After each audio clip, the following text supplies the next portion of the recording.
So இதை நம்ம ஹிந்தியில் எப்படி சொல்லலாம் அப்படின்னா கப்டே தோ ரஹாவும் இல்லை ரஹியும். கப்டே அப்படின்னா துணி. ஓகே, ஸோ தோ ரஹாவும் இல்லை ரஹியும், அதாவது மேலுக்கு ரஹாவும் ஃபீமேலுக்கு ரஹியும். ஓகே, ஸோ துணி துவைத்து விட்டேன்.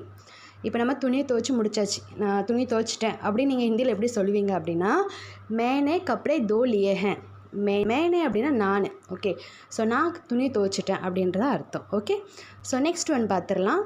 துணி காய போட போகிறேன். ஓகே, இப்போ நம்ம துணிலாம் துவைச்சி முடிச்சாச்சு, இப்போ நம்ம காய போட போகிறோம் அப்படின்ட்டு நம்ம ஹிந்தியில் எப்படி சொல்லலாம் அப்படின்னா மே கப்டே சுக்கானே ஜா ரஹா ஹூம் இல்லை ரஹி ஹூம்.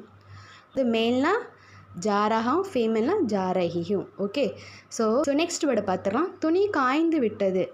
துணிலாம் துவைச்சி காயப்பட்டாச்சு, இப்போ அடுத்து துணி காஞ்சிடுச்சு. அதை நம்ம ஹிந்தியில் எப்படி சொல்லலாம் அப்படின்னா கப்படா சூக் கயா ஹை. ஓகே, இதே மாதிரி நிறைய யூனிக்கான வேர்ட்ஸ் உங்களுக்கு கற்றுக்கணும் அப்படின்னா மறக்காமல் நம்ம சேனலை சப்ஸ்கிரைப் பண்ணிடுங்க. ஓகே, இதே